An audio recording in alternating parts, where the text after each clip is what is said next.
Bury my son in peace. Y'all want to put the man in the wig.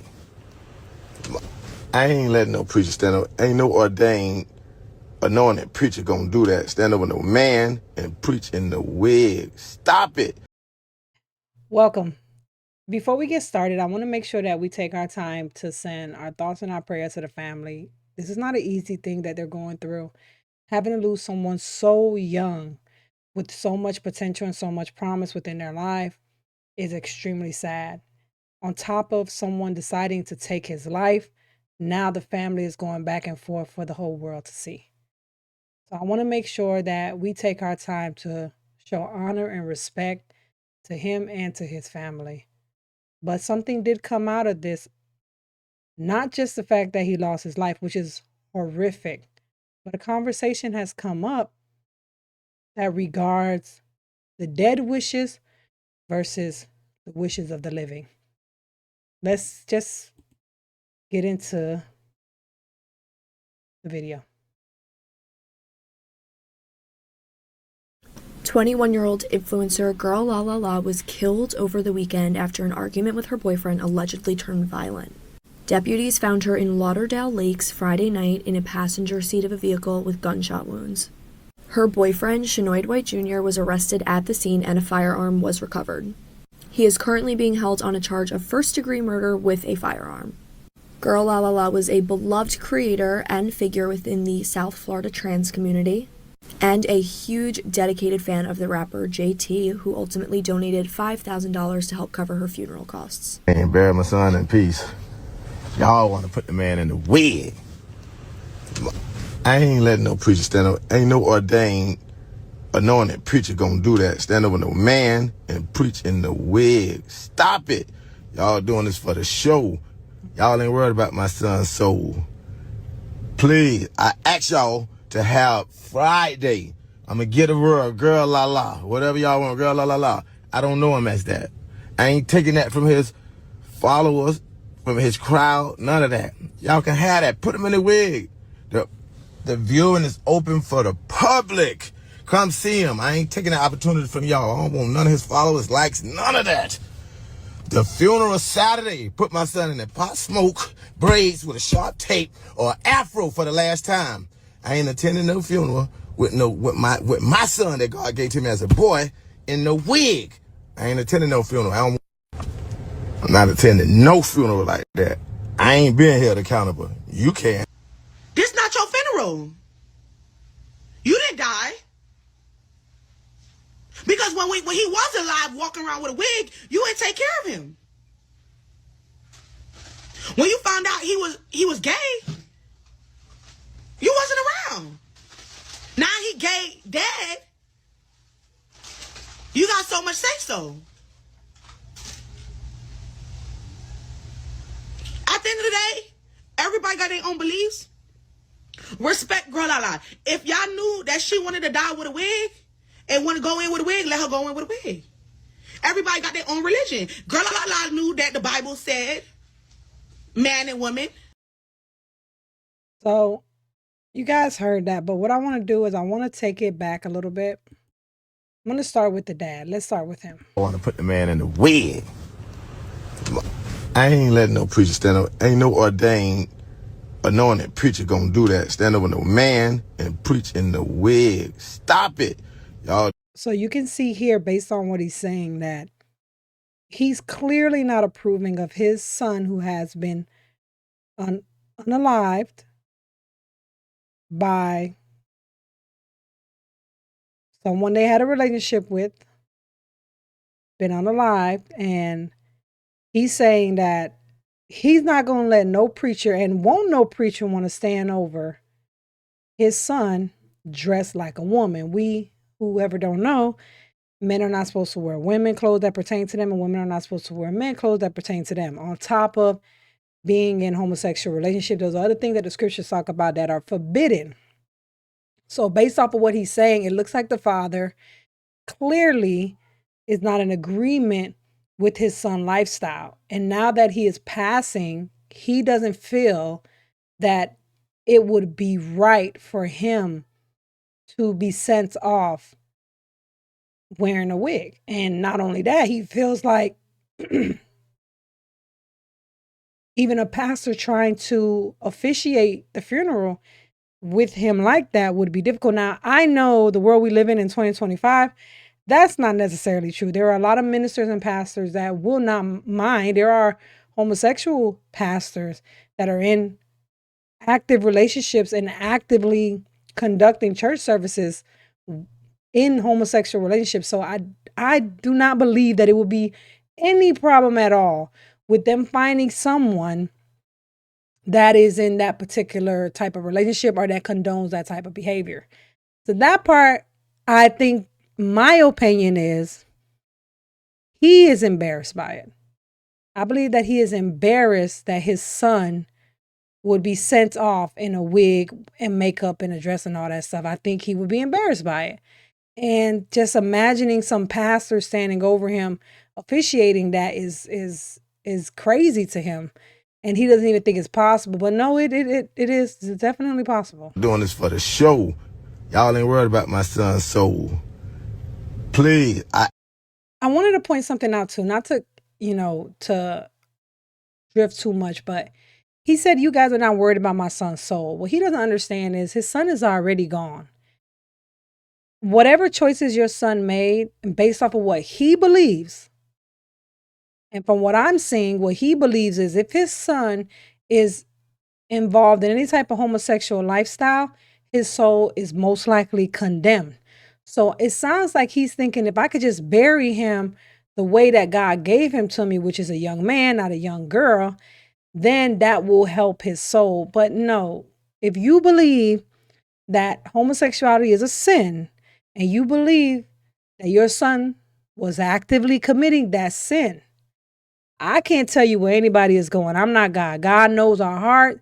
God is gracious and forgiving to the very end.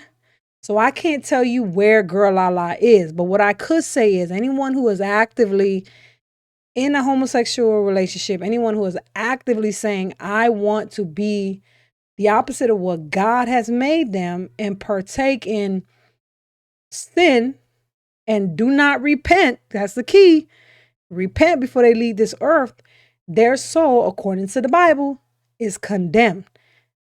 From what he's saying, does the dad think that because you're burying him in a suit and a tie that somehow his soul now is safe from being condemned? No, that's not how this works.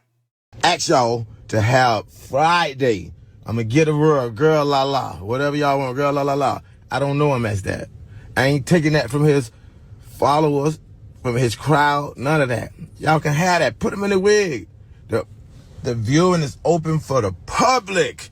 Come see him. I ain't taking the opportunity from y'all. I don't want none of his followers, likes, none of that. The funeral Saturday. Put my son in the pot smoke, braids with a sharp tape, or afro for the last time. So obviously, based on the passion that he's showing, it's clear that this is a conversation that he has had probably multiple times, because he said, for the last time, this is how I want my son to be presented on his last day before he goes into that grave.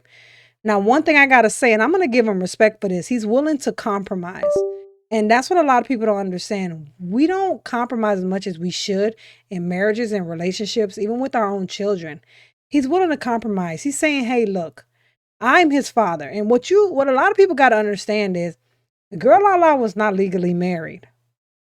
So the parents actually have say so in what happens, unless Girl Lala set up some type of will or set up some type of, beneficiary to have certain things done.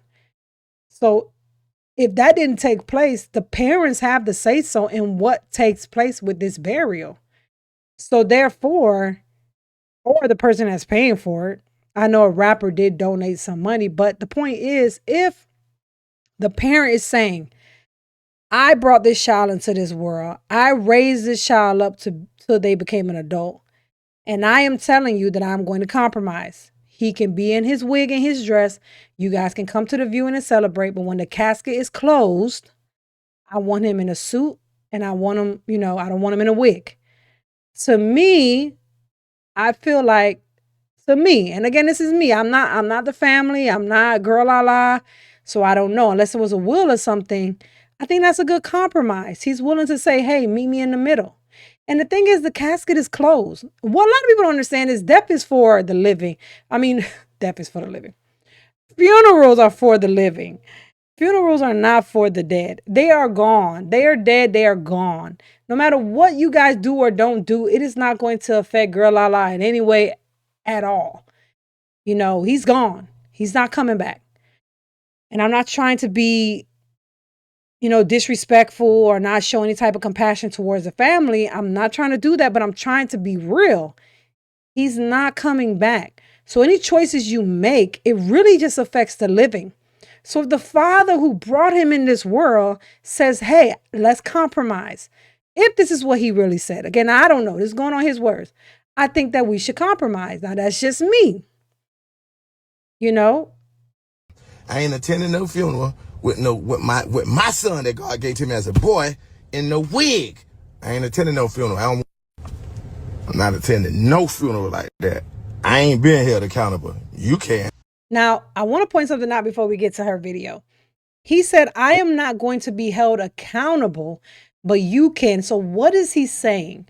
What a lot of people don't understand is when you decide to associate yourself, condone, celebrate, and be a part of something that is considered sin, you now are going to be held accountable for that. What are some examples? Let me give you an example. If you knew that somebody was going around robbing houses, now I'm not trying to compare his lifestyle to robbing houses. I'm just trying to show you something that we all would agree with is bad and that no one should do. If someone is robbing houses and they're taking the proceeds from the houses that they rob and they're bringing it back to you, if you knowingly know that they are breaking in people's houses and stealing from people, and then bringing you back those goods, you are now accountable for that. You're not only accountable for that legally, but you'll be accountable for that as far as the Most High God is concerned as well, because you're partaking in the wrongdoing, in the sin. And that is what the Father is saying. My son has been committing sin. Clearly, that's what he believes. He's mentioning God. He's mentioning this, mentioning that. And of course, this is all my opinion. I could be wrong. But it's my talk, it's my podcast, so I'm going to tell you what I think. It's called Let's Talk Podcast, so let's talk about it. The Father is basically saying, my son is actively sinning when he was wearing the wig and the makeup and that, and I was not okay with it. And you'll see this young lady says you weren't okay with it. If you were to have him buried like this, I would then be saying that I am okay with it if I participate and support this type of funeral. And that's the same thing with a marriage. And I had a good friend of mine. We knew each other for over 20 years. Very good friend of mine. He was homosexual. And we never really discussed his homosexual activities or anything like that. We mainly talked about work, and then he made cakes, and then, I talked about things, we just talked about certain things, but we he was very respectful because he pretty much knew my stance on homosexuality and things like that. So though we were friends, we walked a thin line. At times I would share things with him, and at times he would share things with me, and we would kind of just leave it at, okay, I disagree, you disagree, and we will move on with our lives. It wasn't like I hate you because you won't accept my LGBTQ, or I hate you because you refuse to leave LGBTQ. It was not like that. We both understood our stances, and that was that. One day he asked me if I was to get married, would you come?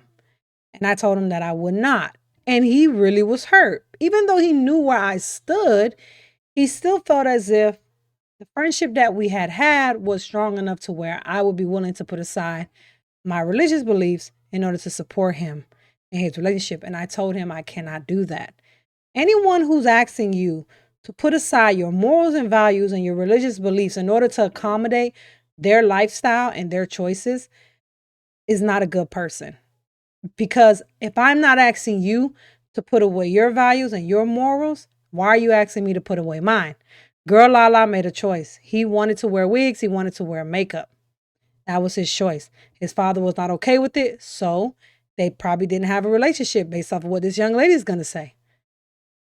He said, hey, that's what you want to do. That's what you're going to do. I don't want no part in that. Now his son life was taken. Very, very short life was taken.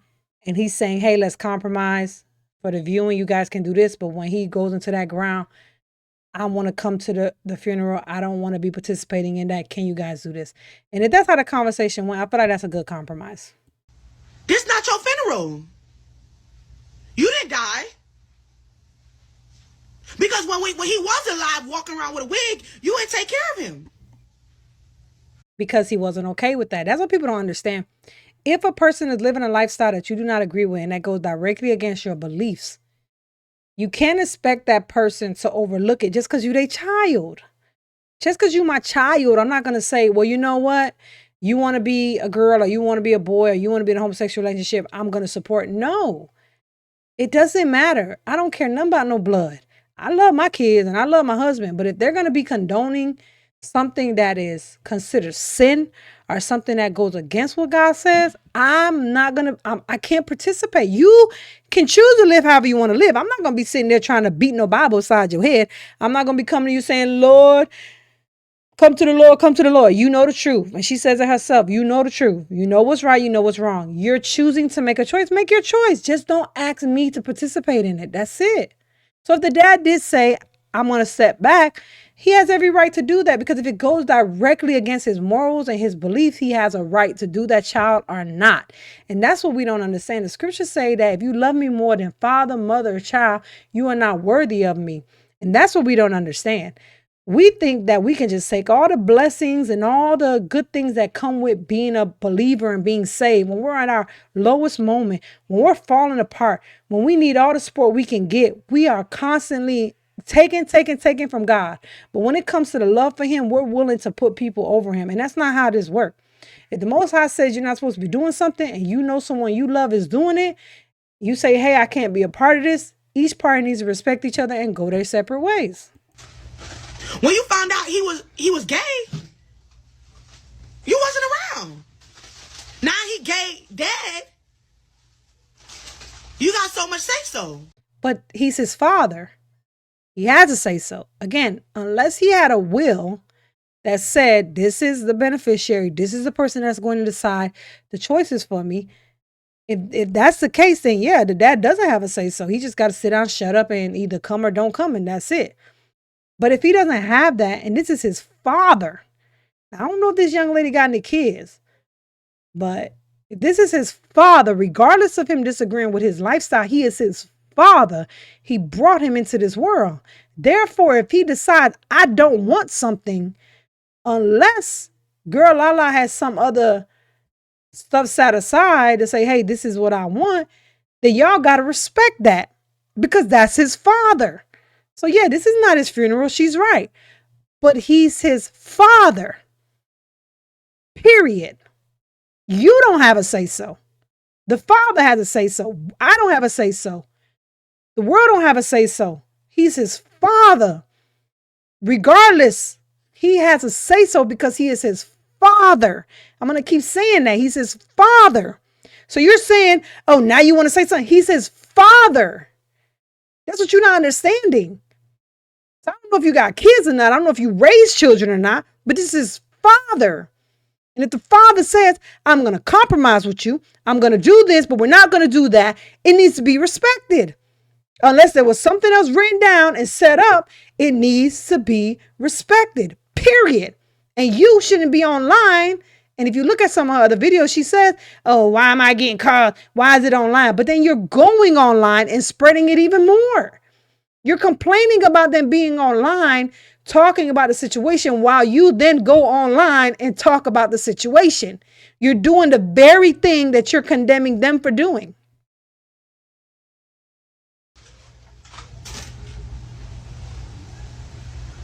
At the end of the day, everybody got their own beliefs. Respect Girl Lala. If y'all knew that she wanted to die with a wig. Okay, did they know that? Is this something that they have down saying she wants to be buried in a wig? And if that's the case, and that's what she wanted, and it was written down, it is what it is. The dad just ain't going to be going to it. It is what it is, and that's that. But if none of that is set up, I don't see anything wrong with a compromise. Girl Lala is gone. And again, I'm not trying to be insensitive, but this funeral is for the living. It is not for the dead. People got to understand that funerals are for the living. They are not for the dead. The dead are gone. Any decisions you make is not going to affect Girl Lala in the least. And if Girl Lala could come back, the last thing he gonna be worrying about is whether or not y'all was fighting over him being in a wig or not. He ain't gonna care nothing about that. That would be the last thing on his mind. And want to go in with a wig, let her go in with a wig. Everybody got their own religion. Girl La knew that the Bible said man and woman. And that's that. Tell me what you guys think. I don't know. This was a very touchy topic because we're talking about some serious things here and people are very sensitive over it, especially the LGBTQ community. You know, they don't like anybody that openly, not everyone, but the community as a whole does not like when people come out and speak against them. My position with LGBTQ is we all have free will. You have a right to do whatever you want to do with your life. God gave you that free will just like he gave it to me. So if you choose to live your life a certain way, then that's your choice. No one should be force feeding, beating nothing down your head or down your throat. If that's what you choose to do, let them live in peace. Let them live their life. Let them make their choices. But the same goes for us as well. If we choose not to partake and not to be a part of this particular lifestyle, you must give us that same respect and the same love that we're giving you. Let us live our life the way we choose. And we choose not to be a part of that particular community. With that being said, I'd like to hear from you guys. Hit the like, hit the subscribe, and go in the comment section and tell me what you think. Do you think Girl Lala's father was going too far, making requests for him to be in a suit? Do you think the family was not being understanding as far as not wanting to compromise with him and meet this request? Do you think Girl Lala really would care whether or not he's in a wig or in a suit?